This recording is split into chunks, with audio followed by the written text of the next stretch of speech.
હવે જોઈશું સમાચાર વિગતવાર। તો હાલ મહત્વના સમાચાર અમદાવાદથી સામે આવી રહ્યા છે। અમદાવાદમાં સરદાર પટેલની જન્મ જયંતિના 150 વર્ષ પૂર્ણ થતા શહેર ભાજપ દ્વારા યુનિટી માર્ચનું આયોજન કરાયું છે। સરદાર ચોક રાણીપ ખાતેથી યુનિટી માર્ચનો પ્રારંભ કરવામાં આવશે। સરદાર ચોકથી લઈને બલોલ નગર, અંબિકા 4 રસ્તા, અચલેશ્વર મહાદેવ, ગીતા વિદ્યાનગરમાં કરાશે યુનિટી માર્ચ। તો સરદાર બાગ રાણીપ ખાતે યુનિટી માર્ચનું સમાપન કરવામાં આવશે। શહેર ભાજપના હોદ્દેદારો, પદાધિકારીઓ, કાર્યકર્તાઓ મોટી સંખ્યામાં જોડાયા છે। યુનિટી માર્ચમાં હાલ અત્યારે જોડાયા છે। મહત્વના સમાચાર, સરદાર પટેલની જન્મજયંતિના 150 વર્ષની ઉજવણી થઈ રહી છે। રાણીપ સરદાર ચોક ખાતેથી યુનિટી માર્ચની શરૂઆત થઈ છે। શહેર ભાજપના કાર્યકર્તાઓ ઉમટી પડ્યા છે। સરદાર બાગ ખાતે યુનિટી માર્ચનું સમાપન થશે।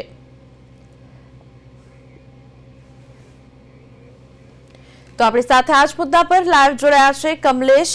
સીધા અમારા સંવાદદાતા કમલેશ પાસેથી વિગત મેળવીશું। કમલેશ, સ્વાગત છે આપનું। આપણે આ મુદ્દે વાત કરવા જઈ રહ્યા છીએ। આજે યુનિટી માર્ચનું આયોજન કરવામાં આવ્યું છે, શું છે વધુ અપડેટ?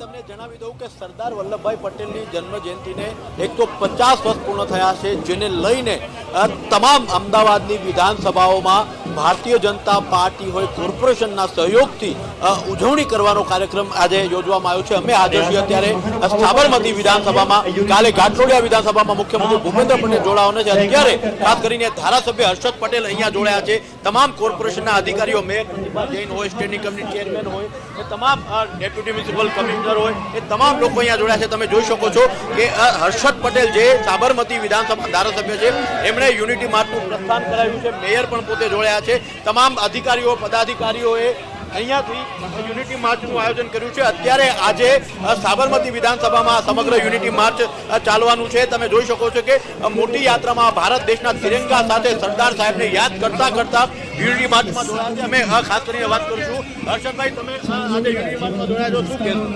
આજે સરદારનો સંદેશ એ ભારત માટે જીવવું, ભૂતકાળની અંદર એમણે જે દેશ હિતના કામો કર્યા છે એ પોતાના જીવનમાં ઉતારી આજની યાત્રામાં સંકલ્પિત થઈ દેશને 2047માં વિકસિત કરવાનો સંકલ્પ લેવો।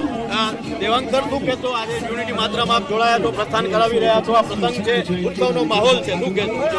દેશની અખંડિતતા માટે જે સરદાર સાહેબે યોગદાન આપ્યું, એમાં સમગ્ર દેશની અંદર જ્યારે મોદી સાહેબે આહવાન કર્યું છે, ત્યારે દરેક નગરમાં સરદાર સાહેબ પ્રત્યે આદર ભાવના, નિડરતા બાળકો પોતાના જીવનમાં ઉતારી રહ્યા છે અને મોટી સંખ્યામાં આજે યુનિટી માર્ચમાં લોકો જોડાયા છે। જે રીતે હાલ રજનીશભાઈ અમારી સાથે જોડાઈ ગયા છે, પ્રદેશ મહામંત્રી રજનીશભાઈ, આજે આપણે પ્રસ્થાન કરાવ્યું છે, ઉજવણીનો દિવસ છે, શું કહેશો? માનનીય વડાપ્રધાન નરેન્દ્રભાઈ મોદી એ પ્રકારે એક ભારત શ્રેષ્ઠ ભારતની વાત કરી રહ્યા છે।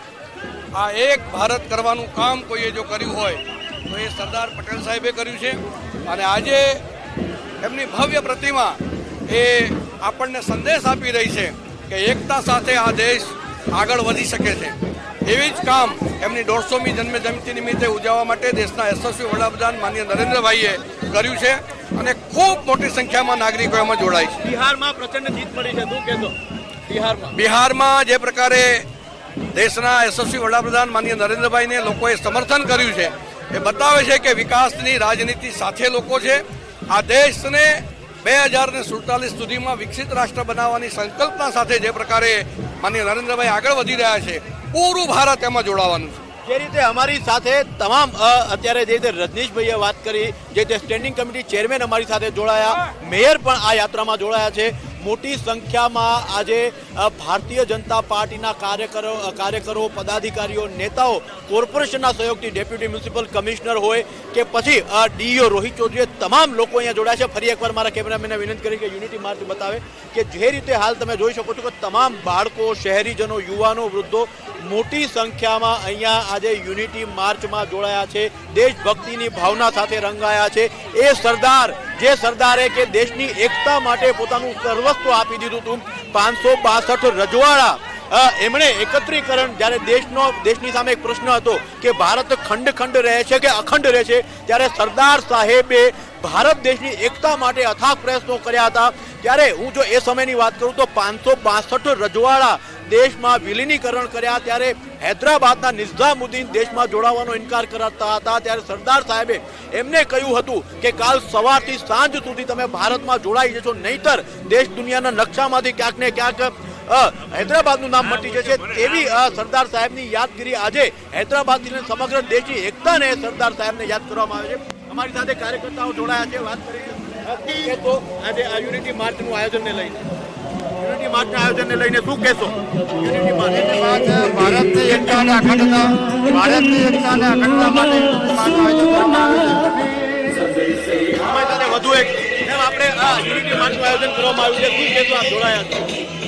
યુનિટી માર્ચ 150મી જન્મજયંતિ છે સરદાર વલ્લભભાઈ પટેલની, એના માનમાં આપણે ઉજવી રહ્યા છીએ. તો જોઈ શકાય છે કે મોટી સંખ્યામાં અહીંયા પોલીસ અધિકારીઓ, હોમગાર્ડ દેશભક્તિની ભાવના સાથે, પછી એ પોલીસ કર્મચારી હોય, સરકારી કર્મચારી હોય, મ્યુનિસિપલ કોર્પોરેશનના અધિકારીઓ હોય કે બાળકો હોય, વૃદ્ધો હોય, નગરજનો હોય, તમામ લોકો આ પ્રસંગને વધાવી રહ્યા છે. બીની મહત્વની વાત આજે એ કહી શકાય કે એક બાજુ બિરસા મુંડાની જન્મ જયંતિને 150 વર્ષ પૂર્ણ થયા છે, વંદે માતરમ રાષ્ટ્રગાનને 150 વર્ષ પૂર્ણ થયા છે, સાથે સાથે સરદાર વલ્લભભાઈ પટેલ જન્મ જયંતિને પણ 150 વર્ષ પૂર્ણ થયા છે. એટલે કે એક સાથે એક નહીં, બે નહીં, પરંતુ ત્રણ મહાપર્વ કહી શકાય, જે પર્વની આજે ઉજવણી કરવામાં આવી રહી છે. આ અમદાવાદની તમામ વિધાનસભાઓમાં, અમદાવાદ જિલ્લા, શહેર 16 જેટલી પણ વિધાનસભાઓ છે, તમામ વિધાનસભાઓમાં આ ઉજવણી કરવામાં આવી રહી છે. સરદાર સાહેબને યાદ કરવામાં આવી રહ્યા છે. હાલ તો અહીંયા શહેર મહાનગરના તમામ પદાધિકારીઓ, અધિકારીઓ, નેતાઓ આ યાત્રામાં જોડાયા છે, પ્રસ્થાન કર્યું છે, અને હવે આ યાત્રા સમગ્ર વિસ્તારમાં સાંજે 8 કે 9 વાગ્યા સુધી રાણીપ વિસ્તારમાં ફરશે અને ઉજવણી તમામ નાગરિકો કરશે. જી, અમારી સાથે જોડાઈને આ તમામ વિગતો આપવા બદલ આપનો આભાર કમલેશ. આપણે આ જ મુદ્દે આગળ પણ વધતા રહેશું. તો હાલ અત્યારે આ જે છે યુનિટી માર્ચ તે અત્યારે શરૂ થઈ ચૂકી છે, તે સમાપ્ત પણ થશે ત્યાં જ આવીને. તો આજે સરદાર પટેલની જન્મજયંતિના 150 વર્ષની ઉજવણી ચાલી રહી છે, જેના આપે લાઈવ દ્રશ્યો નિહાળ્યા. તો ભાજપ દ્વારા સરદાર ચોક રાણીપથી યુનિટી માર્ચનો પ્રારંભ થઈ ચૂક્યો છે.